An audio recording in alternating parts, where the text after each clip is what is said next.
Assalamualaikum warahmatullahi wabarakatuh.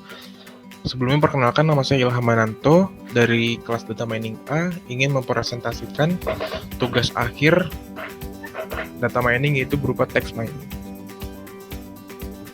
Pertama-tama, saya akan melakukan pengumpulan data yang dilakukan dengan mengambil keyword atau kata kunci pada tiap jurnal pada tahun 2017 hingga tahun 2021 di website JPTTIK dan UB. Hasil pengumpulan data berupa dataset Excel yang berjumlah 200 kata kunci yang akan diimport nantinya ke dalam dataset RStudio. Ini berupa dataset yang berupa Excel. Selanjutnya, tahap pertama yang akan saya lakukan yaitu menginstal package, yaitu ada library TM, library tidyverse, library ggplot2, library cluster, library rcolor brewer, library tidytext, library dplyr, dan library wordcloud. Library TM sendiri berfungsi untuk melakukan text mining, library tidyverse berfungsi untuk mempermudah codingan nantinya, library ggplot2 untuk visualisasi plot, library cluster untuk algoritma clustering, library rcolor brewer berguna untuk mewarnai bar plot, library tidytext digunakan untuk algoritma text mining, library dplyr digunakan untuk data manipulation, dan library wordcloud untuk menjalankan algoritma wordcloud. Setelah itu, langkah selanjutnya kita akan mengimport dataset kita melalui kode berikut. Dan datasetnya nanti akan berbentuk seperti ini, menampilkan seperti ini. Ini berjumlah 15 saja. Dataset saya berjumlah 200, namun di screenshot ini berjumlah 15 karena tidak cukup screenshotnya. Selanjutnya kita akan meload corpus dan pre-processing. Corpus sendiri merupakan sebuah koleksi dari dokumen teks yang akan digunakan dalam text mining. Jadi corpus nanti akan berisi data keyword dari dataset kita. Kita dapat melakukan corpus dengan melalui kode ini.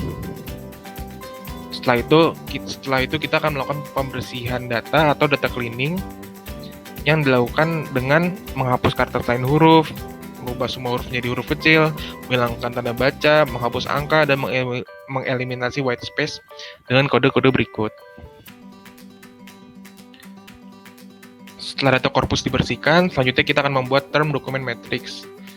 Nah, term document matrix ini akan mengeluarkan output berupa table yang berisi frekuensi kata.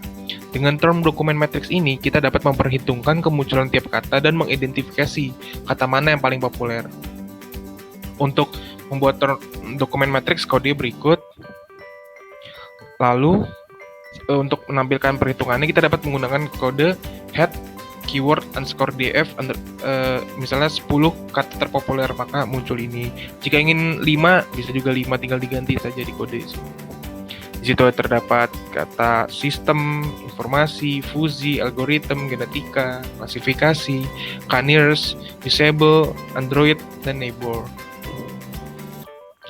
Selanjutnya kita akan melihat basic statistika deskriptif, yaitu total, nilai minimal, nilai maksimal, nilai rata-rata, dan standar deviasi keseluruhan data kita.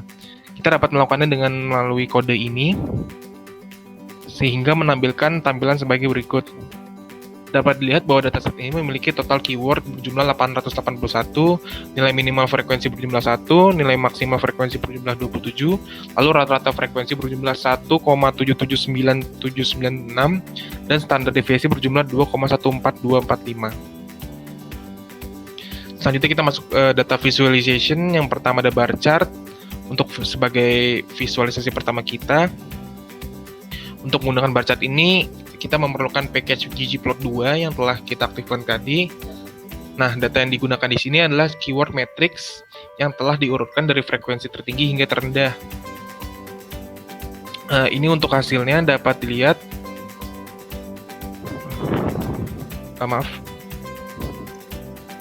Dapat dilihat sistem sebagai kata paling populer dengan data frekuensi di atas 25, lalu disusul dengan informasi dengan data frekuensi di atas 20 sedikit, lalu ada fusi dengan data frekuensi 20, dan disusul oleh algoritma, genetika, klasifikasi, K-nearest, usable, Android, and neighbor.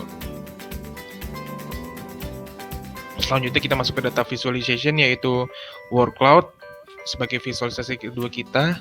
Berikut tampilannya. Nah, word cloud ini merupakan salah satu metode yang unik ya untuk memvisualisasikan data kita.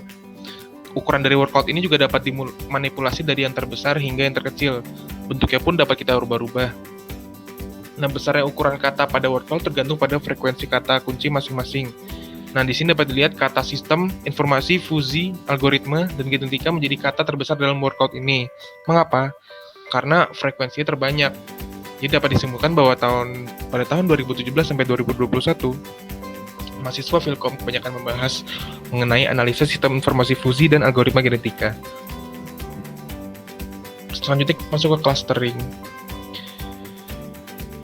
Clustering sendiri merupakan suatu proses pengelompokan data ke dalam beberapa cluster atau kelompok.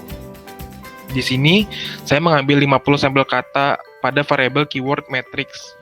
Karena jika kita mengambil semua katanya atau semua keyword, saya rasa terlalu banyak ya. Hasilnya seperti ini. Ini berjenis hierarchical clustering dan menggunakan metode Wardy. Hasilnya yaitu berupa grafik dendrogram yang berisi keyword-keyword pada jurnal PTIK yang tadi, yang sudah dikumpulkan. Keyword ini dibagi menjadi 5 cluster. Dapat dilihat bahwa kata tertinggi dan paling sering muncul yaitu algoritma pada cluster 1 dan disusul oleh kata analisis dan Android pada cluster 2. Dan kata algoritma, analisis, dan application pada cluster 3. Jadi dapat disimpulkan 6 kata tersebut yang paling sering muncul bersamaan dalam jurnal. Terima kasih sebelumnya, kurang lebih mohon maaf. Assalamualaikum warahmatullahi wabarakatuh.